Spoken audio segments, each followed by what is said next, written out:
الحمد لله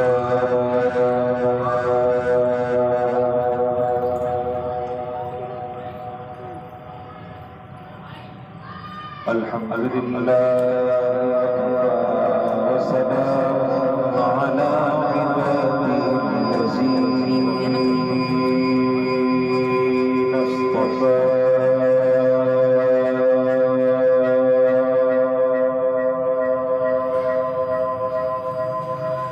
أما بعد أعوذ بالله من الشيطان الرجيم بسم الله الرحمن الرحيم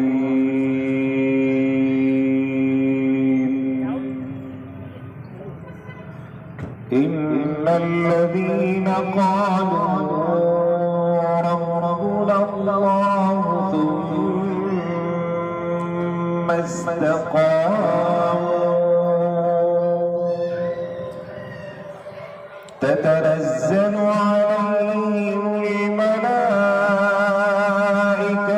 ألا تخافوا ولا تحزنوا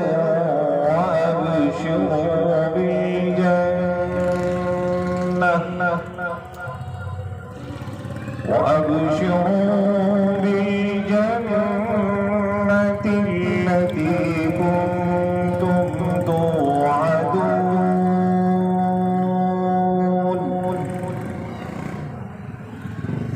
نحن أولياؤكم في الحياة الدنيا وفي الآخرة ولكم فيها ما تشتهي أنفسكم ولكم فيها ما تدعون نزلا من غفور رحيم. وقال النبي صلى الله عليه وسلم قل آمنت بالله ثم استقم صدق الله العظيم وصدق رسوله النبي الكريم ونحن على ذلك لمن الشاهدين والشاكرين والحمد لله رب العالمين.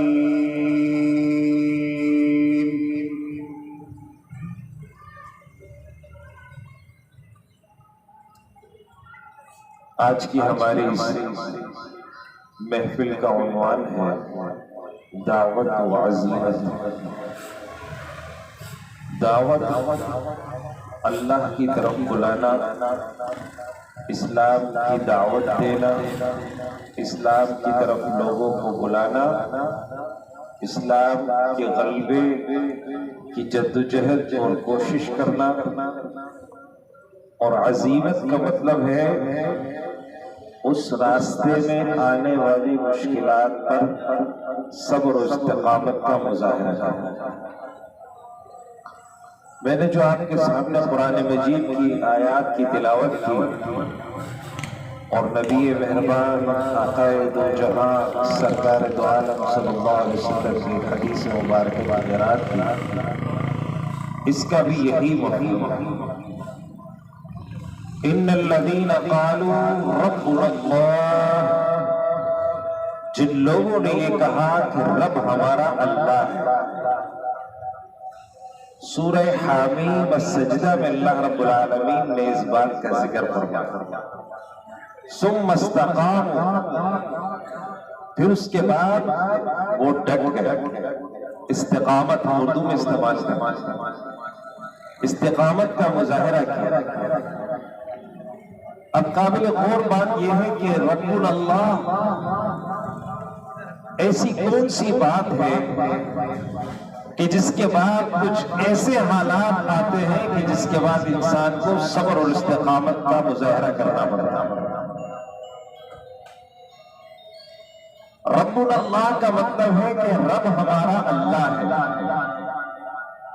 اب ہمارے ذہنوں میں یہ بات آتی ہے کہ یہ تو ہم بھی کہتے ہیں اللہ ہمارا رب ہے، اور رب کا مطلب ہم نے یہ معلوم کیا ہے، سیکھا ہے، جانا ہے کہ رب کا مطلب ہے پرورش کرنے والا۔ تو جب اس معنوں کے اندر ہم کہتے ہیں کہ رب اللہ، رب ہمارا اللہ ہے، ہمارا پرورش کرنے والا اللہ ہے، تو ہماری تو کوئی مخالفت نہیں کرتا۔ ہمیں تو کبھی ایسے مشکل حالات سے دوچار ہونا نہیں پڑا کہ اس کے بعد ہمیں استقامت کی ضرورت ہے، صبر کرنے کی ضرورت ہے۔ معلوم یہ ہوا کہ ہمیں رب کا صرف ایک مفہوم معلوم ہے اور دیگر مفاہیم سے ہم ناشنا ہے۔ عربی میں کہتے ہیں رب المال، مال کا مالک، رب البیت، گھر کا مالک۔ اس بات کے اندر اگر ہم دیکھیں تو رب العالمین، عالمین کا مالک، عالمین کا پالنہار، عالمین کا حاکم کون ہے؟ اللہ تعالی۔ تو جب ہم کہتے ہیں کہ اللہ ہمارا مالک ہے، اللہ ہمارا خالق ہے، اللہ ہمارا حاکم ہے، تو اس کا لازمی نتیجہ یہ نکلتا ہے کہ حاکم کے جو احکام ہو اس پر عمل کیا جائے۔ تو جب آپ یہ کہیں گے کہ اللہ ہمارا حاکم ہے تو اس کا نظام بھی نافذ کرنا ہے، اللہ کے عطا کردہ اسلامی نظام زندگی کے مطابق زندگی ترتیب دینی ہے، اللہ کے احکامات کے مطابق اپنی معیشت کو اسلامی معیشت بنانا، اللہ کے احکامات کے مطابق اپنی غیر اسلامی عدالت کو اسلامی عدالت بنانا، اللہ کے احکامات کے مطابق اپنے غیر اسلامی معاشرے کو اسلامی معاشرہ بنانا، اور اللہ کے احکامات کے مطابق اپنی غیر اسلامی حکومت کو اسلامی حکومت میں تبدیل کریں گے تو باطل اور طاغوت آپ کی مخالفت کریں۔ جو سودی نظام چلا رہا ہے وہ سودی نظام کو ہٹانے پر آپ کی مخالفت کرے گا۔ جو بندوں کو بندوں کی غلامی پر آمادہ کر رہا ہے، جو چاہتا ہے کہ انسان انسانوں کی غلامی کرے، اللہ کی بندگی نہ کرے، اور آپ دعوت دے رہے ہیں کہ لوگوں اللہ کی بندگی کرو، قولوا لا الہ الا اللہ، کہہ دو کہ اللہ کے سوا کوئی معبود نہیں ہے، تفلحون، تم کامیاب ہو جاؤ گے، تو آپ کی مخالفت کی جائے گی۔ اور جب مخالفت کی جائے گی تو اس وقت پھر حالات ایسے آئیں گے کہ ثم استقاموا کی ضرورت پڑے گی کہ استقامت علی الدین، اللہ کے راستے میں استقامت اختیار کرنا۔ تو جب ہم استقامت اختیار کریں گے، صبر کریں گے مشکل حالات پر، تو اللہ تعالیٰ نے فرمایا کہ تمہیں تنہا نہیں چھوڑوں گا میں۔ تتنزل علیہم الملائکہ، فرشتے ان کے پاس فرشتے آتے ہیں، فرشتے نازل ہوتے ہیں اللہ کی طرف سے۔ اللہ تخافوا ولا تحزنوا، یہ کہتے ہیں کہ خوف بھی نہ کرے، غمزدہ بھی نہ ہو، پریشان نہ ہو آپ، یہ تسلی دیتے ہیں فرشتے ان کو۔ وَأَبْشِرُوا بِالْجَنَّةِ الَّتِي كُنْتُمْ تُوعَدُونَ، اور یہ فرشتے ان کو بشارت دیتے ہیں اس جنت کی جس کا ان سے وعدہ کیا ہے۔ اور پھر کیا کہتے ہیں؟ نَحْنُ أَوْلِيَاؤُكُمْ فِي الْحَيَاةِ الدُّنْيَا وَفِي الْآخِرَةِ، ہم دنیا میں بھی تمہارے ساتھی ہیں، ہم آخرت میں بھی تمہارے ساتھی ہیں۔ یہ فرشتے ان کو بتاتے ہیں کہ ہم دنیا کے اندر بھی تمہارے ساتھ تھے، یہ جو تم اندر شرکت کے لیے جاتے تھے، یہ جو تم قرآن سیکھنے کے لیے آتے تھے، یہ جو تم بھلائی کے کام کرتے تھے، یہ جو خدمت خلق کے کام کرتے تھے، یہ جو نیکیوں کے کام کرتے تھے، یہ ہم تمہیں بتاتے تھے، ہم تمہارے ذہن میں ڈالتے تھے، ہم تمہیں توجہ دلاتے تھے، ہم تمہاری ہمت افزائی کرتے تھے۔ وفی الآخرہ، اس دنیا میں تمہارے ساتھ ہیں، آخرت میں تمہیں تنہا نہیں چھوڑیں گے، پولیس صراط میں بھی تمہارے ساتھ رہیں گے، میزان عدل پر بھی تمہارے ساتھ رہیں گے، اور تمہارے ساتھ ہر منزل کے اندر، آخرت کی تمام منازل کے اندر وہاں پر رہیں گے۔ وَلَكُمْ فِيهَا مَا تَشْتَهِي أَنفُسُكُمْ وَلَكُمْ فِيهَا مَا تَدَّعُونَ، اس جنت میں اللہ رب العالمین نے تمہارے لیے ہر وہ چیز رکھی ہے جس کا تمہارا دل کرے گا۔ مَا تَشْتَهِي أَنفُسُكُمْ، جو کچھ تمہارا دل کرے گا اللہ تعالیٰ تمہیں عطا کرے گا۔ وَلَكُمْ فِيهَا مَا تَدَّعُونَ، اس میں ہر وہ چیز ہے جس کا جو تم مانگو گے اللہ تعالیٰ سے، جو بھی چیز تم اللہ تعالیٰ سے مانگو گے اللہ تعالیٰ تمہیں وہاں عطا فرمائے گا۔ نزلا من غفور الرحیم، یہ سامان ضیافت، یہ مہمان نوازی کس کی طرف سے ہے؟ اس رب کریم کی طرف سے ہے جو غفور بھی ہے، جو رحیم بھی ہے، ان لوگوں کے لیے کہ جو اس دنیا کے اندر اللہ کو اپنا حاکم تسلیم کرتے ہیں، اس پر آنے والی مشکلات پر صبر و استقامت کا مظاہرہ کرتے ہیں۔ ایک صحابی آئے، رسول اللہ صلی اللہ علیہ وسلم سے پوچھا مجھے نصیحت کیجئے۔ حضور نبی کریم علیہ السلام نے کیا فرمایا؟ آمنت باللہ ثم استقم، کہہ دو کہ میں ایمان لایا اللہ پر، اور اس کے بعد اس پر ڈٹ جاؤ، اس پر جم جاؤ، استقامت کا مظاہرہ کرو۔ ہم بھی تو ایمان لائے ہیں، ہم بھی تو ایمان کا دعویٰ کرتے ہیں، لیکن ہمارے لیے تو کوئی ایسی مشکلات ایسی نہیں پیش آئی کہ ہم اس کے بعد کہیں کہ ہم ڈٹے ہوئے ہیں اپنے ایمان کے اوپر، اس لیے کہ ہم ایمان کے تقاضوں کو نہیں جانتے، ایمان کے تقاضوں کو فراموش کر بیٹھے ہیں۔ ہم نے دین اسلام کو صرف مذہب کے طور پر قبول کیا کہ چند عبادات ہیں اور بس یہ کل اسلام ہے، یہی کل دین ہے، یہی کل مذہب ہے، حالانکہ اسلام مذہب نہیں ہے، اسلام دین ہے، نظام زندگی ہے۔ یہ عبادات تو اس کا ایک حصہ ہے، اسلام تو پورا کا پورا معاشرے کے لیے ہدایات عطا کرتا ہے۔ اسلام کے اندر نماز ہے، روزہ ہے، زکوٰۃ ہے، حج ہے، حقوق العباد ہے، خدمت خلق ہے، ذکر الہی ہے، تلاوت قرآن ہے، تذکیر موت ہے، حقوق العباد ہے، حقوق اللہ ہے، لیکن اس کے ساتھ ساتھ اسلام کا اپنا نظام معیشت بھی ہے، اسلام کا اپنا نظام عدالت بھی ہے، اسلام کا اپنا نظام معاشرت بھی ہے، اسلام کا اپنا نظام حکومت بھی ہے، اسلام کی اپنی خارجہ پالیسی بھی ہے، اسلام کا اپنا بلدیاتی نظام بھی ہے۔ ہر حوالے سے اللہ رب العالمین نے قرآن مجید میں اور نبی مہربان آقا دو جہاں سرکار دو عالم صلی اللہ علیہ وسلم نے احادیث مصطفیٰ میں، سیرت النبی صلی اللہ علیہ وسلم نے اہل ایمان کی رہنمائی فرمائی، اہل ایمان کو آگاہی عطا فرمائی، زندگی گزارنے کا طریقہ بتا دیا۔ اللہ کے نبی صلی اللہ علیہ وسلم کے بارے میں قرآن مجید میں کیا فرمایا؟ لَقَدْ كَانَ لَكُمْ فِي رَسُولِ اللَّهِ أُسْوَةٌ حَسَنَةٌ، اے اہل ایمان تمہارے لیے رسول اللہ صلی اللہ علیہ وسلم کی ذات اقدس میں بہترین نمونہ ہے۔ اب ظاہری بات ہے کہ انسان جب زندگی گزارتا ہے تو ایسا تو نہیں ہے کہ وہ صرف چند عبادات کرتا ہو، آخر انسان ہے، کچھ کاروبار کرتا ہوگا، کوئی کام کرتا ہوگا، کوئی روزگار ہوگا اس کا، کیسے کرے گا وہ؟ وہاں طریقہ ہے سیرت مصطفیٰ صلی اللہ علیہ وسلم۔ انسان ایک معاشرے میں رہتا ہے، آخر معاشرہ ہے، انسانی مزاج مختلف ہوتے ہیں، کبھی اختلاف آ جاتا ہے، کبھی جھگڑا ہو جاتا ہے، کیسے فیصلے کریں گے؟ وہاں ہے لَقَدْ كَانَ لَكُمْ فِي رَسُولِ اللَّهِ أُسْوَةٌ حَسَنَةٌ، تمہارے لیے بہترین نمونے زندگی رسول اللہ صلی اللہ علیہ وسلم کی زندگی۔ اسلامی معاشرہ مکمل ہو ہی نہیں سکتا جب تک کہ اسلامی نظام نافذ نہ ہو۔ اسلامی نظام نافذ ہوگا، اسلام کا اپنا نظام ہے جو اللہ تعالیٰ نے قرآن مجید میں اور رسول اللہ صلی اللہ علیہ وسلم میں شریعت مطہرہ کے اندر ہمیں عطا کیا۔ جتنے بھی انبیاء علیہ السلام آئے، ان تمام انبیاء علیہ السلام کی دعوت و عزیمت کے راستے پر گامزن تھی۔ حضرت ابراہیم علیہ السلام جب دعوت کا آغاز کرتے اپنے گھر سے کرتے، ان کے والد آزر بت بنایا کرتے تھے، پہلے خود بت تراشتے، اس کے سامنے سجدہ کرتے، اس کے بعد پھر اس کو بازار لے جا کر فروخت کیا کرتے تھے۔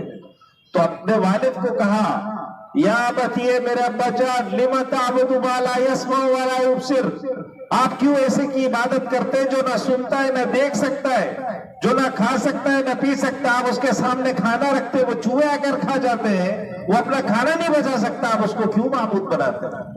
باپ نے گھر سے نکال دیا، معاشرے میں گئے، علاقے میں گئے، لوگوں کو دعوت دی، لوگوں کو کہا، اور لوگ سارے کے سارے مخالف بن گئے، یہاں تک کہ نمرود کے دربار تک بات پہنچی، اور نمرود کے دربار میں وہ نمرود راشن دیا کرتا تھا، سب کو کھانا دیا کرتا تھا، تو پوچھتا تھا، ہاں بتاؤ کون ہے تمہارا رب؟ تو لوگ کہتے آپ ہمارے رب ہیں، تو خوش ہو کر راشن دیتے تھے۔ اسی قطار کے اندر حضرت ابراہیم علیہ السلام بھی کھڑے تھے، حضرت ابراہیم علیہ السلام کا نمبر آیا، پوچھا کہ ہاں کون ہے تمہارا رب؟ فرمایا ربی اللہ، میرا رب اللہ ہے۔ اب نمرود حیران پریشان رہ گیا، یہ کون ہے؟ پوچھا کون ہے یہ؟ کہا کہ جو زندہ کرتا ہے اور مارتا ہے۔ تو نمرود نے کیا کیا؟ ایک عام آدمی جو رستے سے گزر رہا تھا اس کو پکڑا، اس کو مار دیا، اور ایک عمر قید کا پھانسی کا قیدی جو جیل میں تھا اس کو نکال کر آزاد کر دیا۔ کہا دیکھو یہ تو میں بھی زندہ کرتا ہوں مارتا ہوں۔ یعنی اس کے دماغ کے اندر زندگی اور موت یہ تھی، اللہ تعالیٰ کس طرح زندہ کرتا ہے یہ اس کو سمجھ نہیں آئی بات۔ تو حضرت ابراہیم علیہ السلام نے فرمایا کہ میرا رب تو مشرق سے سورج کو نکالتا ہے، مغرب میں ڈبوتا ہے۔ تو اپنے آپ کو رب کہتا ہے تو مغرب سے نکال اور مشرق میں ڈبو کر دکھا۔ سبحان اللہ۔ تو فبہت الذی کفر، حیران اور پریشان رہ گیا وہ کافر۔ اس کے بعد کیا ہوا؟ کیا وہ گھر والے خاموش رہے؟ کیا وہ علاقے والے خاموش رہے؟ کیا وہ بادشاہ خاموش رہا؟ کیا اس کی رعایا خاموش رہی؟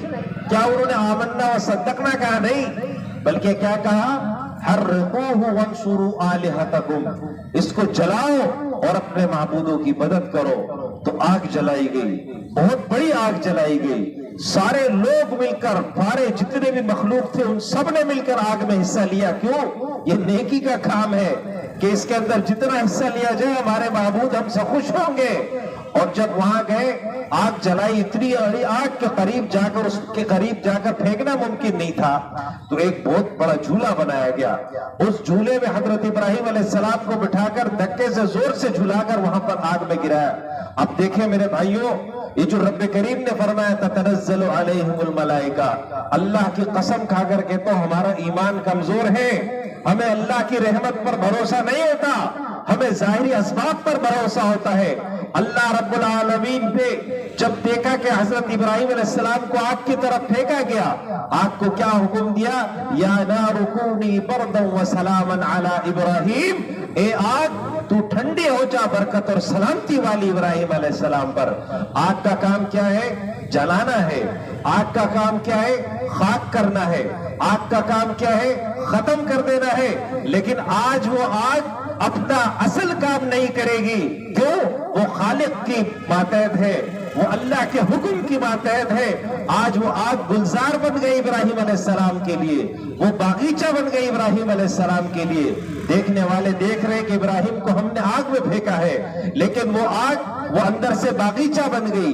اور اللہ رب العالمین نے ایک فرشتہ بھیجا کہ جاؤ میرے ابراہیم کے ساتھ بیٹھ کر باتیں کرو، کہیں وہ تنہائی میں پریشان نہ ہو رہا ہو، کہیں اسے اکیلا پن محسوس نہ ہو رہا ہو۔ وہ آگ سے اسی طرح خرامہ خرامہ خوشی خوشی نکل کر آتے ہیں۔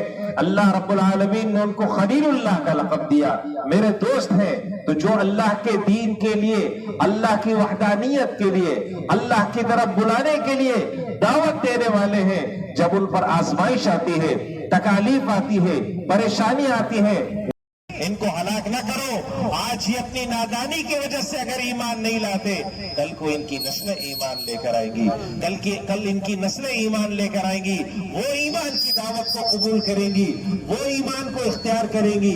اللہ کے نبی صلی اللہ علیہ وسلم خانہ کعبہ کے سائے میں نماز پڑھ رہے ہیں، اور ابو جہل حکم دیتا ہے اپنے ساتھیوں کو، جاؤ وہ جو محمد صلی اللہ علیہ وسلم نماز پڑھ رہے ہیں ان کی پیٹھ پر اونٹ کی مرے ہوئے اونٹ کی اجڑی پڑی ہوئی ہے، وہ اٹھا کر ڈال دو۔